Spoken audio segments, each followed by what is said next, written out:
Dr. Rade. Hey, Mr. Mervis. Liz, I see you're going to be a published author. That's right. I'm so excited. I am going to write a book on personal interest projects and capstone. I've been working with ASCD for almost a year to get to the point where I have a contract, but now I do. So now I have to write a book.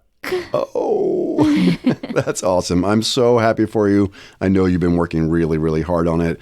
I thought it was important as your podcast co-host that I write a kind of announcement of your book so that the world can be prepared for what's coming. Oh, great. I can't wait to hear it. Yeah, you ready? Can I read it to you? Sure. All right, great. Announcing Dr. Elizabeth Rade's groundbreaking book, Cataclysmic Shifts, The Exhilarating Power of Personal Interest Projects. Prepare for an earth-shattering exploration and mind-blowing insights that will leave you breathless. A blend of heart-wrenching stories and astounding achievements, offering unprecedented strategies for transformative personal growth. Don't miss this second-time breathtaking publication. Wow, you wrote that for me? Right, yeah? That wasn't ChatGPT? Why do you say that? It's a little over the top. Yeah, no, I'm offended. And yes, no, ChatGPT. Actually, I didn't write it. I asked ChatGPT for the 10 most powerful descriptive adjectives that are full of enthusiasm, and then I put them into the introduction. So it's really, really exciting. I'm really happy for you. And my only worry, I don't know if you've seen, I'm a huge fan of Kara Swisher, the tech journalist. She's just released a book called Burn Book. And if you go on Amazon, right next to all her book, right, are all these they're not deep fakes, but they're Burn Book workbooks, and they look like her, and they look like they were written by her, and they're all AI generated, probably in hours. So that is my worry. When you become this cataclysmic, breathtaking, celebrated author, that there's going to be knockoff AI workbooks all around your content. Yeah, that is a big worry. I mean, this is going to be a groundbreaking book, but I think we'll be okay. I'm Matt Mervis. And I'm Liz Rade. And this is ChatEDU, a podcast about AI in K-12 education. In today's episode, Total Recall will explore why recent advances in AI memory will be a critical development down the line for AI and education. But first, in the news, Matt will, believe it or not, continue to talk about custom GPTs as a way to help students understand the mechanics of generative AI. Liz will share some news from the U.S. Department of Education about new resources for schools and school leaders. Matt will discuss how companies like Google and Anthropic are working to address hallucinations, like when AI just makes stuff up. And finally, Liz will look at a fascinating opinion piece from the New York Times titled, When Your Technical Skills Are Eclipsed, Your Humanity Will Matter More Than Ever. And we'll go beneath the surface as we examine what AI can remember and what it can't. And we'll end with a new listener question and our pal HeyPI with ChatBack.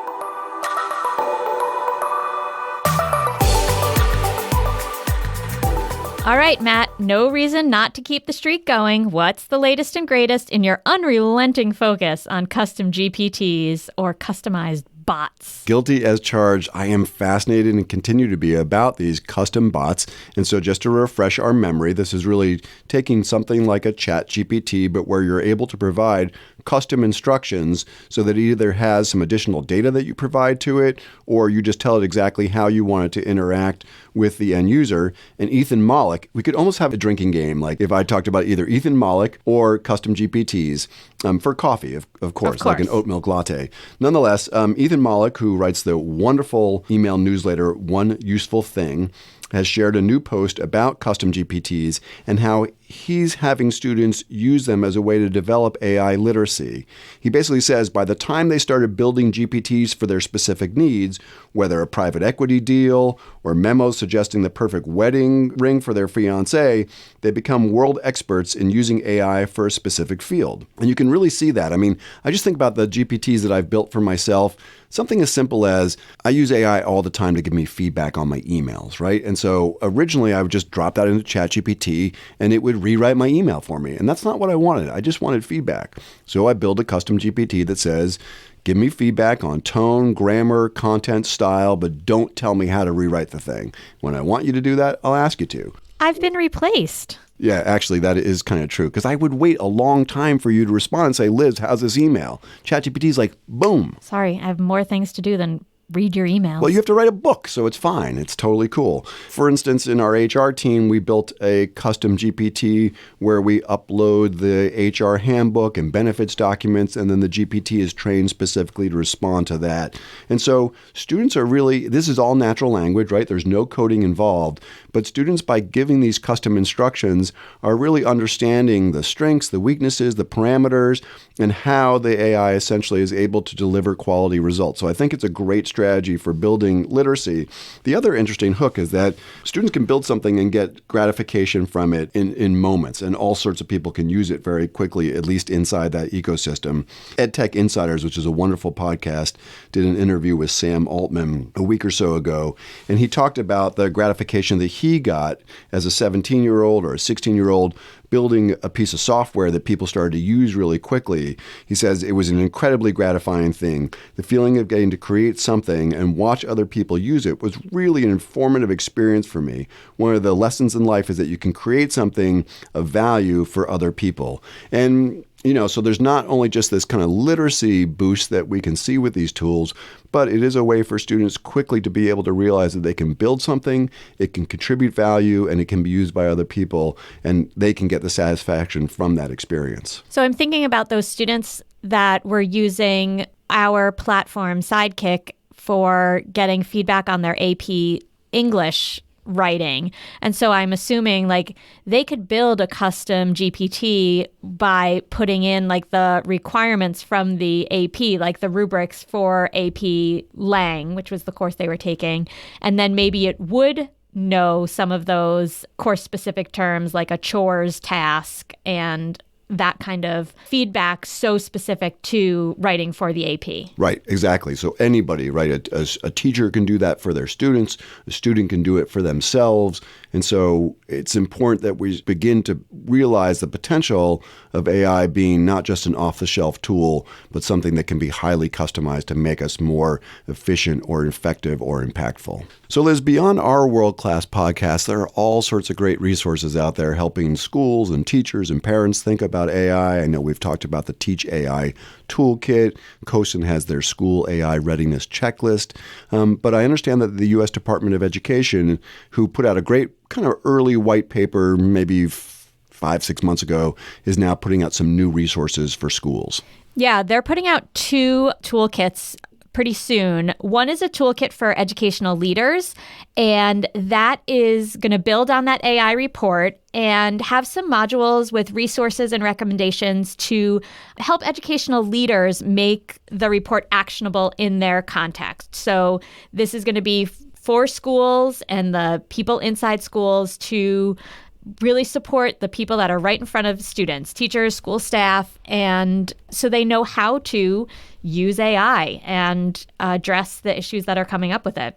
The other toolkit is for EdTech product developers, and these are the people who end up getting the tech in front of students. And so this is to support developers with recommendations and resources to help build trust in the market, which is really important because not everybody trusts the AI and trusts the developers. Yeah, I mean, it's interesting because we're a nonprofit team, but we do some development work really as a demonstration project so that we can think a little bit about what is effective, safe, ethical use of AI look like in the classroom. And I'm grateful and look forward to having that framework because this is all brand new stuff. So any of us that are building tools right now are not haphazardly throwing these things out there, but we definitely are breaking new ground. And so I think it's important to have, both for industry and nonprofit partners that do building, to have some frameworks to follow. I'm looking forward to that. Yeah, that guidance is going to be really important. And just to have everybody reading it and looking through the same lens will be really helpful. So one of the themes in the department's first briefing back in May, and I suspect its next set of resources is going to be around hallucinations, or AI's ability just to make stuff up as it predicts the next word, sentence, or what a photo should look like. So it sounds like Google and Anthropic, the makers of Claude, are making some progress on this front. Is that true? Will people be able to trust AI systems more? What are you thinking? Yeah, progress for sure, although it's fascinating because this is really I don't know. It's almost the Achilles heel of AI at some level. I enjoy listening to Sam Altman go around saying how this is a feature, not a bug. It's an expression of creativity. I mean, maybe true, maybe a little bit of spin, but there is a concerted effort among all really the leading AI companies to deal with this. So a few things. So a common practice that's emerging is something called RAG, or Retrieval Augmented Generation. So when the AI is in there coming up with the essay on cell mitosis, which seems to be our go-to topic, but nonetheless, there is the ability for the AI to go out to a source of truth, a database of knowledge that it can refer to make sure that as it's generating its content, that it's in fact accurate. So we're seeing more and more of that work happening. So Google's working on something that Microsoft actually led on for a while, which are the embedding of references and citations as results come out from the generative text-based responses. And then Anthropic, the company that has brought us Claude AI, is increasing the ability of the AI's capacity to say, I don't know. So basically fact check itself when it doesn't have the ability to verify a response, to say that it's not sure about that response. So I think those things will help build trust.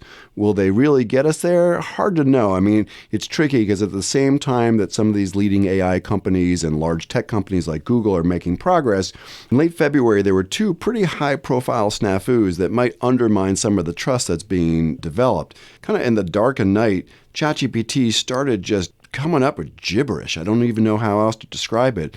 I pulled this from the Daily Beast. Here's a passage. Each provides a complement to the history already harnessed by any jazz press, up for the quieter heartbeats and sophists, such as the coming book, Waltz for Debbie, and the legendary Sunday at the Village Vanguard. Enjoy the stages of either in music, time, and response, extra, grand closes, happy listening, and then it just goes, happy listening, happy listening, happy listening, happy listening. I mean, that's freaky. All with exclamation points, by the way. That's some serious happy listening. So you've got that little snafu. And then this isn't exactly a hallucination, but there was a pretty high-profile issue with Gemini in the end of February as well, the new generative AI tool that basically was the replacement to Bard. As we know, there's a real concern around bias in the training data in the generative AI output. So if you were in one of the image tools and you said, show me a picture of a tech CEO, it's like Tech Bro City, right? There might be one woman, there might be one woman of color. And so Google kind of appropriately decided to make sure that there was greater representation. So if I say, show me a picture of a woman walking a dog down the street, it's going to show a more diverse set of individuals. The problem is that they applied that broadly across all fields. And so if someone said, show me a picture of the Founding Fathers included then suddenly founding mothers, some of whom were African Americans. So they just weren't historically accurate in the effort on Google's behalf. And, everybody went crazy and there was a political dimension to it. People called for Sundar Pichai, the CEO of Google, to step down. Don't suspect that's happening. These types of, whether it's hallucination or a kind of adjustment to bias in the models, do undermine trust. And it's tricky because in education, where I think teachers have taken a lot of goodwill in thinking about the use of AI, things like hallucinations, where core facts and knowledge can be wrong and misinterpreted, are really hard to work around. Yeah, when I was just out at the EAAI conference, Educational Advances in Artificial Intelligence, I was listening to a paper about some students generating images and to go along with a story. And so a team of Muslim girls was generating a picture and they wanted girls in Boston. So they wanted Muslim girls in Boston. So when they got the first image, it was two girls with the hijab on. And when they didn't like the background of Boston and said put them at MIT, the picture removed their hijabs. And it was still two Muslim girls, but removed the hijabs as soon as they put them on the campus of MIT, which is so interesting and not great. Right. And there's nothing we can do about it, right? So this is in the water. So it becomes part of the literacy development that we need to think about. So as library media folks and a whole wide range of teachers are thinking about what are the AI literacy skills that students need, and teachers, right, the ability to deal with hallucinations, to deal with bias, to deal with misinformation. There's a lot of opportunity here, but there's also a lot of challenge that comes with it. And very often on this podcast, and even sometimes as I'm presenting, I know you too, we sound like we've drank the Kool-Aid that we're rah-rah AI in education.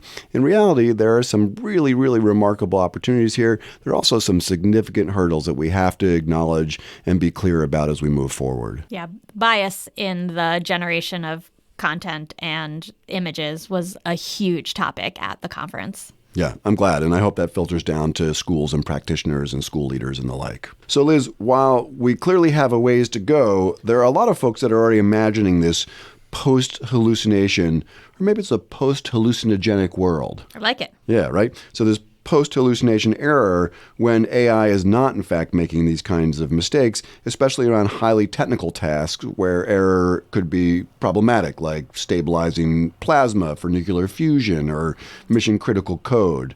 So for those who think that crystal ball is pretty clear, they're imagining what skills could be vital when the tech skills are done by AI. So to that end, you shared a really great op-ed with me, co-written by Maria Flynn at Jobs for the Future, about these more durable skills in a world of post-hallucination AI. Right. So if we can eventually rely on AI to actually do the technical skills and not be worried that it's hallucinating, there are going to be skills that people still need. And these are the durable skills we've been talking about, but things that computers and AI won't be able to ever do, like be empathetic or working in a team and being reflective and independent thinkers, critical thinkers, innovation and adaptability. These are things that are human characteristics that I don't think the AI can ever replace. So even those things like building relationships, negotiating, like those things in business, I don't imagine AI ever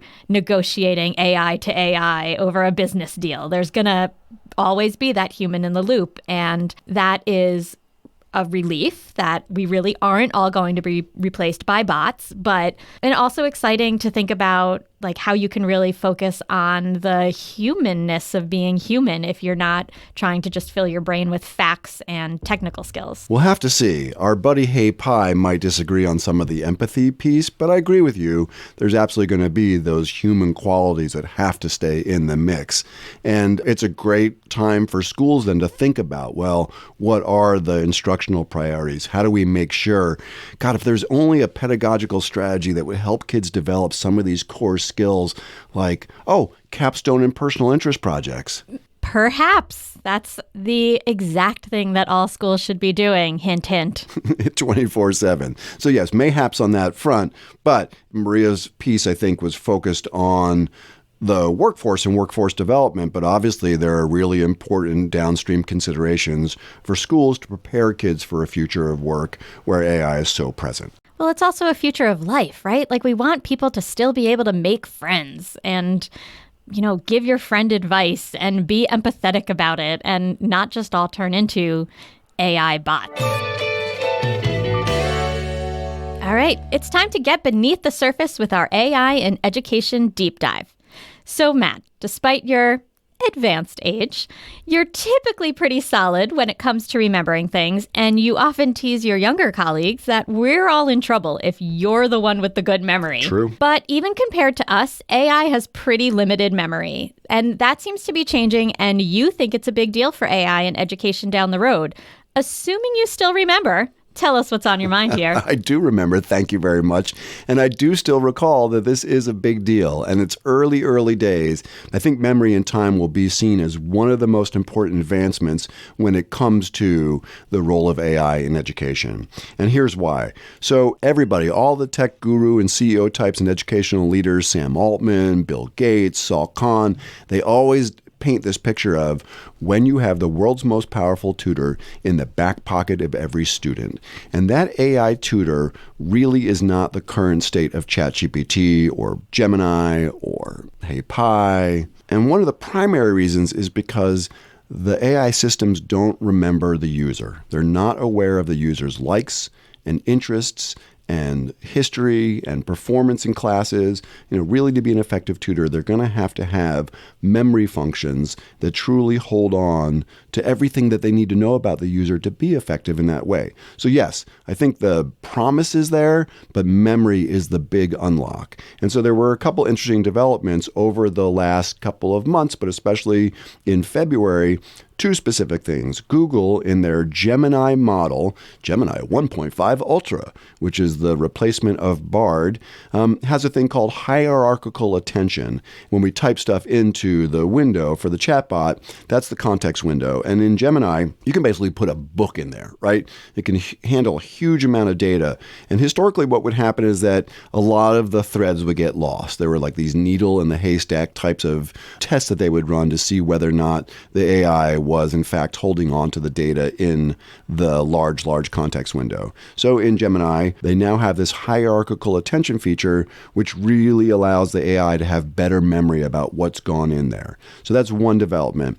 OpenAI at the same time has been releasing, just on a limited basis, this thing called, basically it's ChatGPT memory. So remember custom instructions where we can say, oh, I'd like you not to use overly enthusiastic adjectives or answer in the voice of Snoop Dogg or whatever it may be. You can give it instructions on how you want to interact with the chatbot. You now can put in bits and features about yourself that it can memorize. It's not self-learning. It's not like getting to know you well just by your interactions would be the next evolution, but it's this early development of AI holding on to bits of information about you as a user. So right now, it can learn about you, but only the things that you tell it. And you're saying that in the future, by my interactions, it's going to learn more about me and start to remember things about me and how I interact. So it'll be able to customize its responses even more. Exactly. You'll notice that right now there is limited memory. Like it will say, when we talk to HeyPI, it's always like, hey, Matt, or hey, Liz. So it remembers your name. It will remember just the most scant things about you. If you're having a chat in a conversation back and forth, it will hold the context of that conversation. But outside of those chats, it doesn't really hold on to a ton of data. And that's both, because of data privacy issues, but also with these things called tokens, which are the kind of bits of information that's used to transact the conversations with the AI. So that will get better and better over time. The rub for education, right, is a data privacy one. So are we comfortable, and not just with students, but for all of us, are we comfortable over time with AI knowing more and more about us and holding on to that memory from conversation to conversation? Yeah, it can be both scary and also really efficient and effective. And where is that line between efficient and effective and creepy?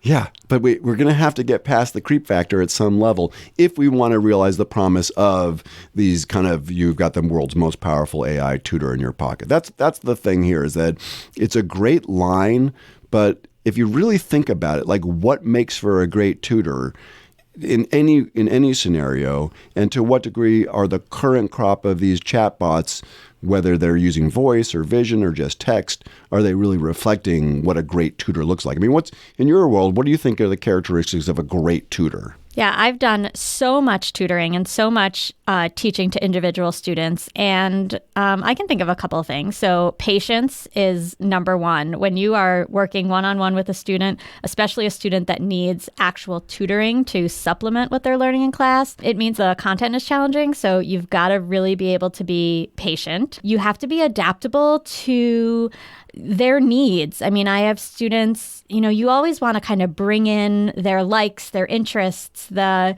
knowing about what makes them excited, but also where are their struggles. I want to be able to adapt my teaching methods and my mnemonics or whatever it is to help them remember things to their learning styles and needs, and that is huge. I think being empathetic, I think I'm pretty empathetic when I'm working with students and understanding the challenges and knowing their stories. Really important to be able to be clear. The last thing you want is a tutor that can't clearly communicate the content. And then, of course, a tutor needs some subject expertise. I can't tutor physics, but I'm really good at tutoring Algebra 1. So, there definitely is that subject expertise in there that seems like that's the part that AI can can take care of first. Of all those characteristics, like the subject expertise is easy to do, and the clear communication, but the empathy, the adaptability, the patience, those are things that are human. They're human, but can they over time really be kind of brought on board for AI? Let's break that down. I think that's a really, really good snapshot. So let's start with your first one, patience. I mean, we could kind of score the AI here in all its contemporary forms. In some ways, I think it's quite patient, right? We've actually had teachers who have been doing some of our student pilots remark on how great it is that the AI is just patiently will go back and forth, where the teacher may not have had that kind of patience bandwidth. Students also know that. And so sometimes even if the teacher isn't displaying impatience, the student may feel like they're taking too much of the teacher's time or that they're being annoying by continuing to ask questions. But they know that the AI doesn't care. It doesn't have feelings. So they will sometimes be much more persistent in their asking of clarifying questions. And even the difference of like not having to raise their hand in front of the whole class and say, I don't understand. So it's like multidimensional. There's a couple different things going on there. Yeah, absolutely agree. So good score on patience. Adaptability, it depends on what it looks like, but certainly, it doesn't know every student's learning style and maybe can't use different teaching modalities. That said, we are seeing like interesting things with adaptability. Think about even voice, right? So the ability to have a text interaction, but also a spoken interaction, or the ability to see something on the AI's part and use vision to provide feedback. We've been working with a project with the Department of Youth Services, and this is a different kind of adaptability, but the chatbot knows where the students are, right? They know that they're in a juvenile justice setting. And so we've trained the bot using custom instructions or custom GPTs to reflect that so that when they're speaking with the students, they show this understanding and empathy and adaptability to their setting, which is pretty cool. Yeah, I think it's getting closer. It's, definitely moving in the right direction. But, there is a lot of nuance in working with students with disabilities. I worked with them for, over a decade. And, there's just little things that you start to learn about different learners, about what makes their brain work or how they hold on to information. And I don't think that AI is there yet, but maybe as it learns more about different disabilities, but there's a lot of disabilities that are so unique. I mean, the saying of if you've met one person with autism, you've met one person with autism, because autism is so different in every single person on the spectrum. So I don't know if AI will get there. It might, as it trains on one person. Yeah, and don't get me wrong. I'm not in any way trying to say we should replace either physical teachers or human tutors. In fact, I always see this as a kind of an augmentation or enhancement to the classroom. But I do want to really mind the gap in between someone saying, oh, we'll have a great tutor in everyone's back pocket, and what does that really look like? I mean, one of the places where on the surface it feels good, this next characteristic of yours, which is empathy. I mean, we love talking to HeyPI. We use it in every episode because it has a lot of EQ. It's highly empathetic. But that connection between empathy and memory, and that's really what got us kicked off in this conversation, does it know the student well? Does it know their likes, their interests, their background? Importantly, does it know their performance in all subject areas? And that's where AI memory and empathy can come together to be more powerful, but probably the place where, because of its really limited short-term memory, has the most room for growth. So the empathy is definitely there. But, one of the other things I think about is, a human tutor can read the body language, can read the tone. And so, when you think about a student asking to solve a two-step equation, are they asking because I'm really excited to go on to this next thing and I want to solve a two-step equation? Or am I asking because I just need to get this homework done and I am frustrated and I don't want to do it and I just need to move on with my life? And I think as a tutor, I would reply to those two students differently. The enthusiastic one who's like, yes, teach me more. And the one that's like, just get me this homework done.